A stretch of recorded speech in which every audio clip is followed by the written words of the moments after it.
যুক্তরাষ্ট্রের new York ভিত্তিক আন্তর্জাতিক মানবাধিকার সংস্থা হিউম্যান রাইটস ওয়াচ বাংলাদেশের তথাকথিত এলিট ফোর্স হিসাবে পরিচিত র্যাপিড অ্যাকশন ব্যাটালিয়ন র্যাবকে বিলুপ্ত ঘোষণার দাবি জানিয়েছে।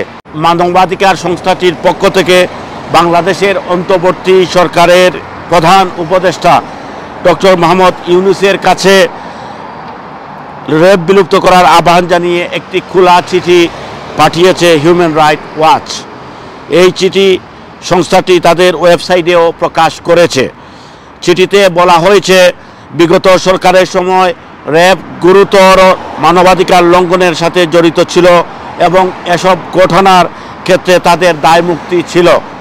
র্যাব প্রতিষ্ঠার পর থেকে যতগুলো মানবাধিকার লঙ্ঘনের ঘটনা ঘটেছে সেগুলোর তদন্ত করার আহ্বান জানিয়েছে এই মানবাধিকার সংস্থাটি।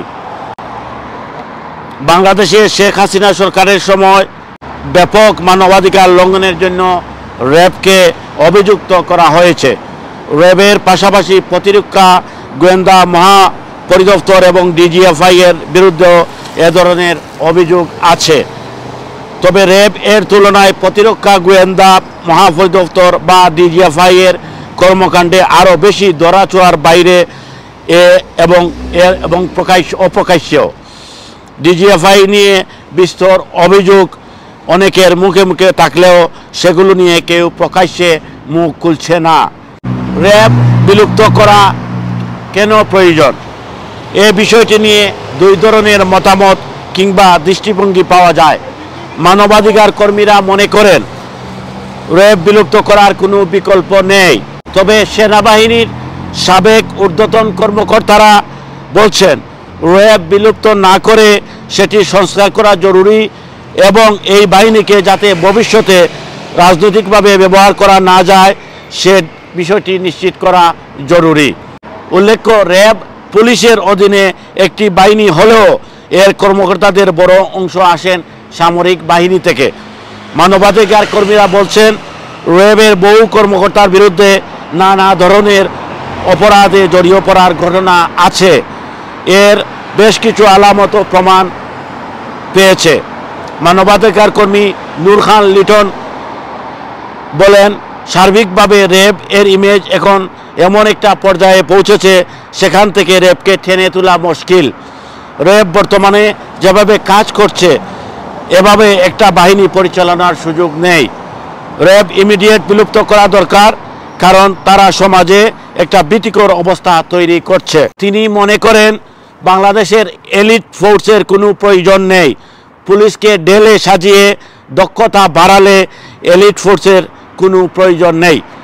বাহিনী হিসাবে র্যাব সবচেয়ে সমালোচনার মুখে আছে তথাকথিত ক্রসফায়ারের কারণে। বাংলাদেশে পুলিশের সঙ্গে বন্দুকযুদ্ধে সন্ত্রাসীদের হতাহতের ঘটনা ঘটেছে, তবে র্যাবের সঙ্গে ক্রসফায়ার যেন একসময় অনেকটা নিয়মিত ঘটনা হয়ে দাঁড়ায়। র্যাবের কর্মকাণ্ড তখন থেকেই বিদেশিদের নজরে আসতে থাকে। র্যাব গঠনের 2 বছরের মাথায় ঢাকায় নিযুক্ত তৎকালীন মার্কিন রাষ্ট্রদূত ওয়াশিংটনে যে তার বার্তা পাঠিয়েছিলেন সেখানে এ চিত্র ফুটে ওঠে। উইকলিসে সেই তার বার্তা প্রকাশিত হয়। মার্কিন তার বার্তায় বলা হয়েছিল র্যাবের সবচেয়ে পরিচিত বৈশিষ্ট্য হচ্ছে ক্রসফায়ার নামের বিচার বহির্ভূত হত্যাকাণ্ড, যার কারণে পথঘাট নিরাপদ হয়ে উঠছে বলে তারা দাবি করেছে। প্রতিবারের গল্প প্রায় একই রকম। ক্রসফায়ার ছাড়াও র্যাবের বিরুদ্ধে ঘুষ, চাঁদা নেওয়া কিংবা অন্যের হয়ে জমি দখল করার মতো নানা অভিযোগ দানা বাঁধতে থাকে। র্যাবের বিরুদ্ধে আরেকটি গুরুতর অভিযোগ আসে সরকার বিরোধী রাজনৈতিক দলের নেতাকর্মীদের তুলে নেওয়া। বিশেষ করে 2014 সাল থেকে 2018 সালের নির্বাচনের আগে ও পরে এ ধরনের ঘটনায় বেশ কিছু অভিযোগ সংবাদ মাধ্যমে এসেছিল। অনেকটা আকস্মিকভাবে 2021 সালের 10 ডিসেম্বর আমেরিকার দিক থেকে নিষেধাজ্ঞা দেওয়া হয় র্যাব বাহিনী এবং 6 জন কর্মকর্তার উপর। সেখানে গুরুতর মানবাধিকার লঙ্ঘনের অভিযোগ আনা হয়। অবশ্য আমেরিকার নিষেধাজ্ঞা দেওয়ার পর থেকে গত 2 বছরে র্যাবের হাতে ক্রসফায়ার নিহত হবার ঘটনা খুব কম।